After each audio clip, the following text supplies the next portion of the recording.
గురూజీ 72 గంటల్లోనే ఫోన్ లోని అద్భుతమైన జ్యోతిష్య పరిష్కారం చూపిస్తారు.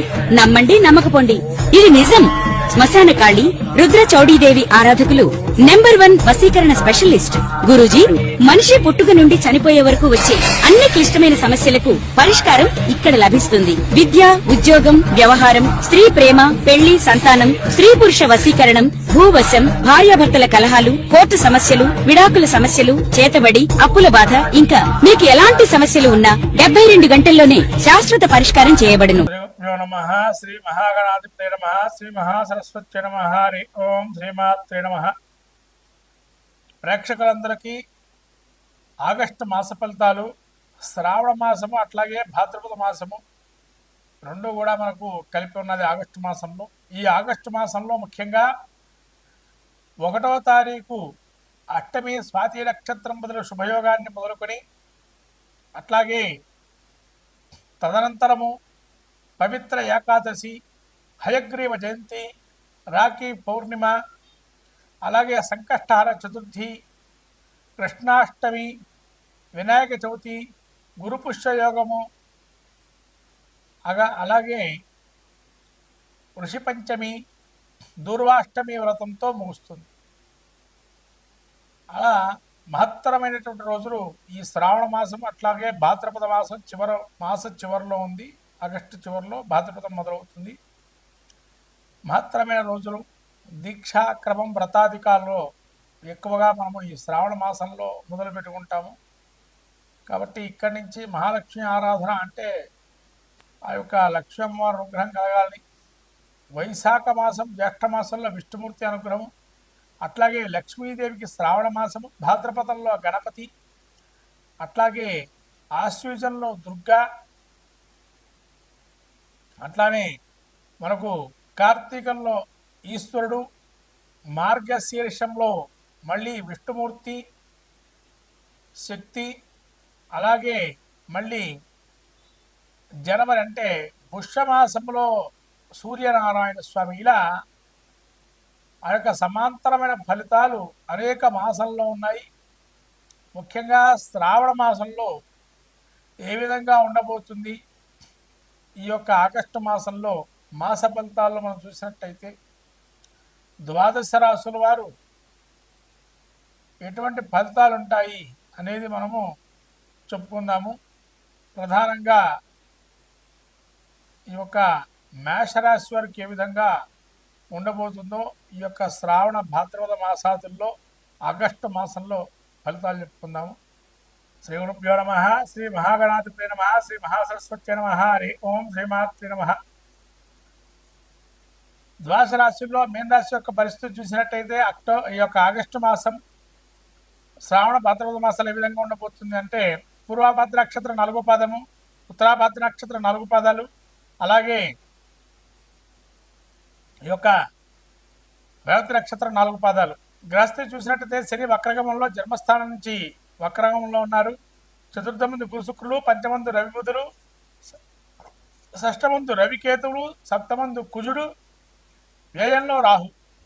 ఇటువంటి గ్రహస్థితి చూసినట్టయితే ముఖ్యంగా మీన రాశి వారికి ఏ విధంగా ఉండబోతుందయ్యా అంటే విరోధాలు ఎక్కువగా రావటం, మీరు మంచి మాట మాట్లాడినా అది విరోధించి ఉండడం, మనసు చాంచల్యంగా ఉండడము, అన్యులపైన అధికారాలు కొద్దిగా వాగ్దాన్ని ప్రదర్శించడము, చెడు సంబంధించిన వ్యవహారాలు, దుష్ట సాంగత్యం ఉన్న వాళ్ళతో సాంగత్యం వల్ల మీరు మంచి ఉన్నా కూడా చెడిపోయే అవకాశం ఉండడం, దైవ దర్శనాలు చేసుకుందామనే ఆలోచనతో ఉండడము, అలానే నరాల బలహీనత, ఉదర సంబంధమైన వ్యాధులు, అలానే అకాల భోజనము, అనారోగ్యము, ఎక్కువగా కోపం రావటం, అంటే సంయమనం పాటించడం, ఎక్కువ కోపాన్ని ప్రదర్శించే అవకాశం ఎక్కువగా ఉంటుంది.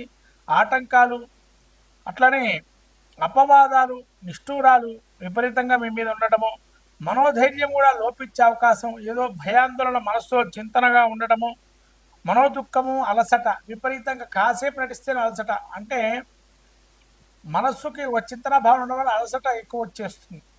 ఈ విధంగా ఉండే అవకాశం ఉంది. అలానే కొంత శస్త్ర భయము, అనుకూల పనులు జాప్యం జరగటము, అలానే వాహన ప్రమాదాలు, సోదరులకు కొంత విరోధాలు, భూ సంబంధ వ్యవహారాలు కొంత నష్టాలు, కోర్టు వ్యవహారాలు ముందులకి కొంత మార్పులు, అనుకోని మార్పులు జరగటము, అలానే కొంత ఏ విధంగా నూతనమైన సమస్యలు కొన్ని ఏర్పన్నం కావటం, ఇవన్నీ కూడా ఇబ్బందికరంగా ఉంది మీన రాశి వారికి.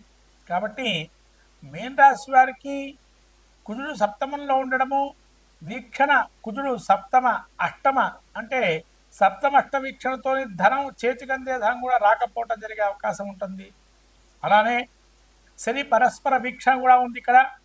రవి శని పరస్పర వీక్షణ వల్ల కూడా అప్పటి వరకు దాయాదులతో జ్ఞాతులతో కూడా ఇబ్బందులు కలగటము, సొంత పుత్రాదులతో కూడా ఇబ్బందులు కలగటం జరిగే అవకాశం ఉంటుంది. ఇటువంటి స్థితిని చూస్తే కొద్ది ఇబ్బందికరమైందని చెప్పాలి మీన రాశి వారికి. ఈ ఆగస్టు మాసం ఒక యోగంగా ఉన్నటువంటి ఒక రవి యోగాన్ని అంటే ఆరోగ్యానికి సంబంధించిన విషయాలు బాగున్నాయి. మిగతా మానసికంగా, ఆర్థికంగా మనస్సులో చింతన భావన కలిగే అవకాశాలు ఎక్కువగా ఉన్నాయి. ఆరోగ్యాన్ని మళ్ళీ సమపాళ్లలో యోగప్రదంగా మార్చుకుంటారు ఉత్తరార్థంలో. పూర్వార్థం బాగలేకపోయా, ఉత్తరార్థం బాగుంది. మంచి ఆలోచన జ్ఞానాన్ని కూడా ఈ యొక్క నెల అంకం చివరిలో పొందే అవకాశం ఉంటుంది. అంటే అప్పటి వరకు కొద్ది స్తబ్దుగానే ఉంటుంది నెలంతా కూడా. మీన రాశి వారికి అవయోగమే చెప్పాలి. యోగప్రదంగా పొందిన విష్ణు సహస్రనామ పారాయణ ధ్యానంలో పెట్టుకోవటం, అట్లనే తులసిమాల సమర్పణ చేయటం, రాహుకి 12లో ఉన్నాడు కాబట్టి వడలని నైవేద్యంగా పెట్టి ఆదివారం రోజు కాలభైరవుడికి తెరపించటం ఇలాంటివి చేయటం వల్ల మంచి ఫలితాలు ఉంటాయి. ఈ విధంగా చేస్తే మీన రాశి వారికి సౌఖ్యప్రదంగా ఉంటారు. గురు శుక్రుడు కూడా అంటే నవధాన్యాలన్నీ కూడా కలుపుకొని హోమగుండ నిత్యాగ్నిహోత్రంగా అదే సాయిబాబా దుల్లో వేస్తే కూడా మంచి ఫలితాలు ఉంటాయి. ఎక్కడైనా నవగ్రహ హోమం కానీ ఏదైనా హోమం చేస్తే హోమానికి సంబంధించిన ద్రవ్యాలు, నవధాన్యాలు ఇచ్చి హోమంలో వేస్తే కూడా మంచి ఫలితాలు ఉంటాయి. నెయ్యిని కూడా ఇస్తే కూడా ఇటువంటి స్థితులు బాగా యోగప్రదంగా ఉన్నాయి మీన రాశి వారికి. కాబట్టి అవి చేసుకోవడం వల్ల పరిష్కార మార్గాలు మంచిగా ఉంటాయి. నూతన వ్యాపారాలు పెట్టడం మొదలు పెట్టుకోవడం మంచిది కాదు. ఇంకా నూతన కార్యక్రమాలు ఏవి చేపట్టద్దు.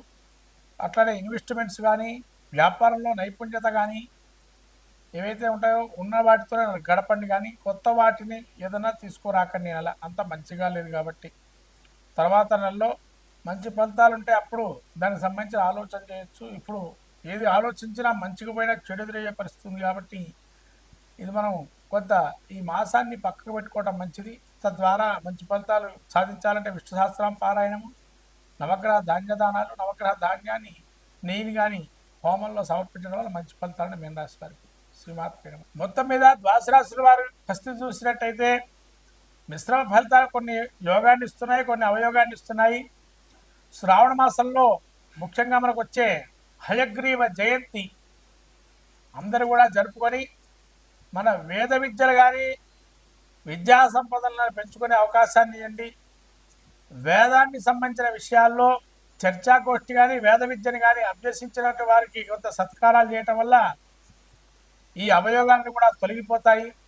అలాగే రానున్న వినాయక చవితి రోజున చేయాల్సిన కార్యక్రమాలని చేసి గణపతి యొక్క అనుగ్రహం పొందితే సలజ కార్యాలని కూడా సాధిస్తాం. కాబట్టి మహాలక్ష్మి అనుగ్రహం కలగాలని చెప్పి లక్ష్మీ ధ్యానం కానీ మంత్రం కానీ అయితే వరలక్ష్మి అమ్మవారి ప్రీతిగా మనకు తామర పూసల మాల కానీ తామర పూలతో పూజ చేయటం కానీ ఇంట్లో శుభ్రత అనేది పెట్టుకోవటం వల్ల లక్ష్మీ అనుగ్రహం కలుగుతుంది. ఇది ప్రత్యేకంగా చెప్పాల్సిన విషయం. శ్రావణ మాసంలో శుభ్రతను పాటించండి, మహాలక్ష్మి అనుగ్రహాన్ని పొందండి. గణపతి గరిక పెట్టండి, గణపతి అనుగ్రహాన్ని పొందండి. శుభం భూయాత్. శ్రీమాత్రే నమః.